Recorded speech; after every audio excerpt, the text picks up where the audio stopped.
رمضان کی عظمت اور فضیلت یہ ہے کہ فرض 70 فرض کے برابر ہو جاتا ہے اور نفل فرض کے برابر ہو جاتا ہے۔ اللہ جہنم کے دروازوں کو بند کر دیتا ہے، جنت کے دروازوں کو کھول دیتا ہے، عرش اس کا پہلے آسمان پہ آ جاتا ہے، شیطان سارے قید ہو جاتے ہیں، ساری کائنات، سمندر کی مچھلیاں اور زمین کی چیونٹیاں روزہ رکھنے والوں کے لیے دعا کرتی ہیں، جنت کو روزانہ روزے والوں کے لیے سجایا جاتا ہے اور اللہ اسے کہتا ہے میرے بندے آ رہے ہیں تجھ میں ہمیشہ رہنے کے لیے۔ اللہ کی طرف سے 24 گھنٹے ایک اعلان ہوتا رہتا ہے، کوئی بخشش مانگنے والا، کوئی توبہ کرنے والا، کوئی معافی مانگنے والا، کوئی بھی سائل جو بھی مانگے۔ ایک فرشتہ اعلان کرتا ہے نیکی کرنے والے آگے بڑھ تجھے بشارت ہو، دوسرا فرشتہ اعلان کرتا ہے برائی کرنے والے بس کر اور واپس ہو۔ تو میرے نبی کا فرمان ہے کہ اگر لوگوں کو رمضان کی قیمت کا اندازہ ہو جائے تو یہ تمنا کرتے کہ سارا سال ہی رمضان ہو، رمضان میں جو مر جائے اس کی بخشش ہو جاتی، اس کا حساب نہیں ہوتا، حساب نہیں ہوتا نا۔ تو کسی نے مجھ سے پوچھا بعد میں ہوتا ہے؟ میں نے کہا اللہ تعالیٰ کوئی ہماری طرح، اللہ تو رحیم و کریم ہے، ایک دفعہ چھوڑ دیا تو چھوڑ دیا، یہ تھوڑا ہونا آ جاؤ بھائی ضمانت کینسل ہو گئی ہے دوبارہ پا دو یہ تو دنیا کے دستور، جب اس نے ایک دفعہ کہا چاؤ۔ تو یہ بہت مبارک مہینہ ہے۔ پہلی تیاری کیا ہے کہ آج تک ہم سے جتنی خطائیں ہوئیں، کوئی زبان کی، کوئی آنکھوں کی، کوئی کانوں کی، کوئی معاملات کی، کوئی معاشرت کی، اس سب سے ہم آج پہلی رات ہے توبہ کر۔ آپ تو تھوڑے سے بیٹھے ہو، یہاں لاکھوں لوگ جڑے ہوئے ہیں، دو بڑی مصیبتیں ہیں، ایک غیبت ایک حسد۔ تو ہم جتنے لوگ میری بات سن رہے ہیں، ہم اپنے رمضان کی ابتدا کریں توبہ کریں، ٹھیک ہے نا؟ اللہ تعالیٰ کے نبی کہتے ہیں میں دن میں 70 دفعہ توبہ کرتا ہوں، استغفار۔ آپ تو معصوم پاک پاکیزہ امت کو سکھانے کے لیے۔ دوسری بات، دنیا کا ہر انسان کسی وقت بھی توبہ کر سکتا ہے کہ نہیں؟ کر سکتا ہے نا؟ کوئی پابندی تو نہیں۔ تو جب ہر انسان کے بارے میں ہر وقت یہ توقع ہے کہ یہ توبہ کر سکتا ہے، تو پھر کسی بھی انسان کو مسلم کافر حقیر سمجھنے کا کوئی جواز ہے؟ آج وہ یہ کر رہا ہے، وہ رات کو توبہ کر لے، وہ کل توبہ کر لے، وہ موت کے آخری لمحے میں توبہ کر لے، تو میری حقارت تو مجھے گرا دے گی اور وہ جنت کے مزے کر رہا ہو۔ تو رمضان میں داخل ہونے کے لیے دوسری تیاری یہ ہے کہ اپنے دل کو سب کی نفرت سے صاف کر دو۔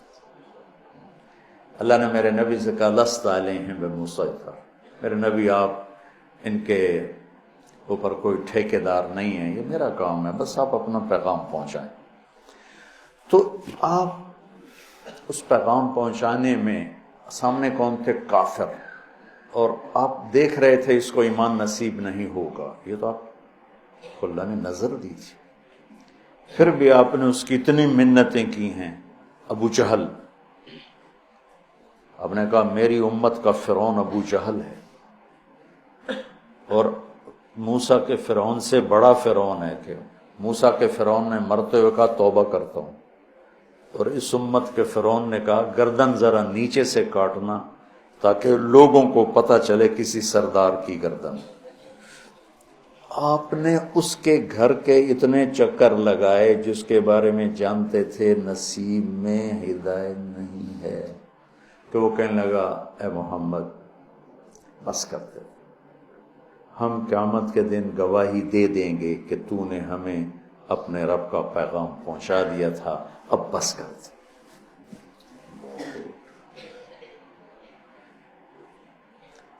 اب دیکھتے نہیں جو مریض لا علاج ہوتا ہے ڈاکٹر کہتے ہیں جب لے جائے، اس کا کوئی علاج نہیں، اس کو ہاسپٹل سے فارغ کر دیتے ہیں، گھر لے جائیں کوئی علاج نہیں، اور میرے نبی دیکھ رہے ہیں اس کا کوئی علاج نہیں، پھر بھی اب اس کی محنت کرتے جا رہے ہیں، کرتے جا رہے ہیں، کرتے جا رہے ہیں۔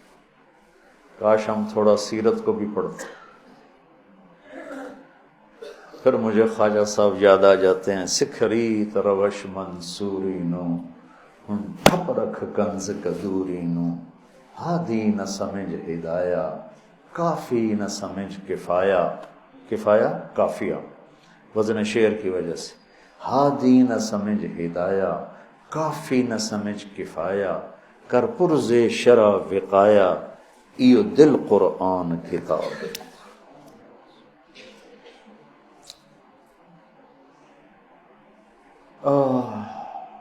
تو دوسرا کام سامعین اور آپ حاضرین کہ ہم اوروں کی نفرت سے بھی دل کو صاف کرتے ہیں۔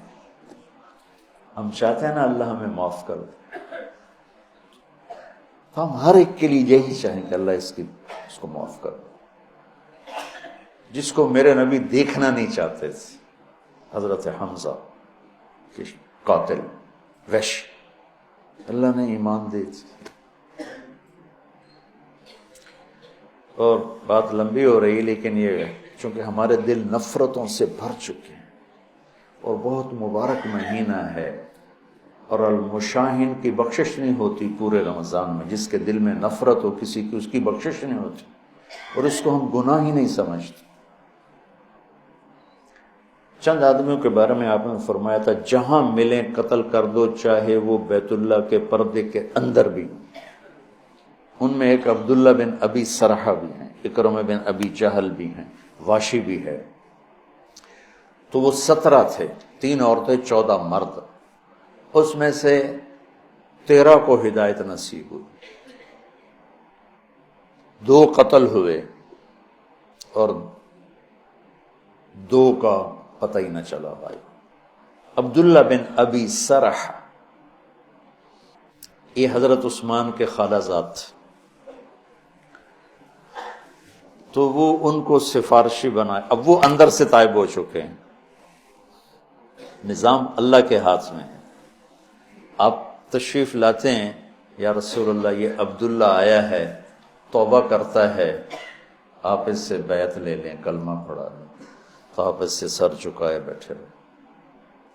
پھر انہوں نے کہا یا رسول اللہ یہ عبداللہ آیا ہے، توبہ کرتا ہے، آپ اس کو کلمہ پڑھا لیں۔ پھر کہا یا رسول اللہ یہ عبداللہ آیا ہے، توبہ کرتا ہے، آپ اسے کلمہ پڑھا دیں۔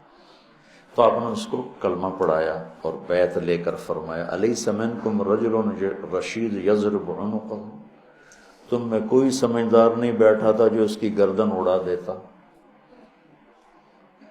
تم دیکھ نہیں رہے تھے کہ میں اس کا ہاتھ اپنے ہاتھ میں نہیں لے رہا تھا، تو تم سمجھے کیوں نہ، اس کی گردن کیوں نہ اڑائے؟ کہ یا رسول اللہ ہمیں پتہ نہیں چلا، آپ ہمیں اشارہ کر دیتے۔ تو آپ نے فرمایا نبی خیانت نہیں کرتا ہے، نبی میں خیانت نہیں ہوتی کہ میں ادھر ہاتھ بڑھاؤں ادھر تمہیں اشارہ، یہ نبی کی شان سے پاک ہے۔ میں قربان جاؤں اس کی رحمت پر۔ اور موت کیسے آئی؟ کہ مصر کے گورنر بنائے گئے حضرت عمر کے زمانے میں، حضرت عثمان کے زمانے میں، فجر کی نماز پڑھا رہے تھے، نماز کے بعد ایک طرف سلام پھیرا السلام علیکم ورحمۃ اللہ، اور دوسری طرف پھیرنے سے پہلے ہی گر کے انتقال ہو گیا۔ انہوں نے کہا تو صحابی ہونا ہی کافی تھا، لیکن اگر موت کیسے؟ تو جب اللہ فیصلہ فرماتا ہے تو اللہ کے نبی 3 دفعہ رکے رہے، پھر آپ نے بیعت لی۔ تو لہٰذا میرے عزیزو، سامعین، حاضرین، سب سے دل صاف کر دو، سب سے نیت کرتے ہو. میری جو تم میرے بچے بیٹھے ہو، میں اب اس عمر میں تم سے کیا فخر کروں گا. میرے سر کے درد کا ایک سبب یہ بھی ہے کہ میں سارا دن اس بدبخت سے لڑتا ہوں. کبھی ادھر سے کمی آتی ہے، یہ نہیں کہ کمی آئے گی نہیں، کبھی ادھر سے نفرت آتی، ادھر سے کمی آتی، اور میں جھاڑو لے کے اسے صاف کرتا رہتا ہوں. یا اللہ میرے دل میں کسی کی نفرت نہیں. سوتے ہوئے میں کہتا ہوں یا اللہ میرے دل میں کسی کا بغض نہیں. میں نے اپنے دل کو سب سے صاف کیا، صاف کیا، صاف کیا. آپ کو پتہ جب آدمی مشہور ہوتا ہے تو محبت کرنے والوں کے ساتھ تیر انداز بھی آ جاتے ہیں. وَنَصَبْنَنِي غَرَضَ الرُّمَاةِ تُصِيبُنِي مَحْنٌ أَشَدُّ عَلَى السُّيُوفِ مَضَارِبًا، کہ مجھے ایسے تیر مارے زمانے نے کہ میرے جگر کے پار ہو کے ٹکڑے ٹکڑے کر دی. متنبی. جامعۃ الحسنین، تعلیم سے دنیا میں مثبت تبدیلی.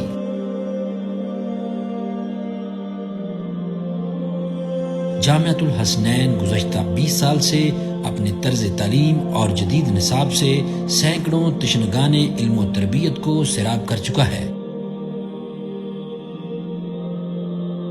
زکوٰۃ، صدقات اور عطیات کو تعلیم کے لیے مختص کریں. تعلیم کے لیے آپ کا تعاون معاشرے کی قسمت بدل سکتا ہے.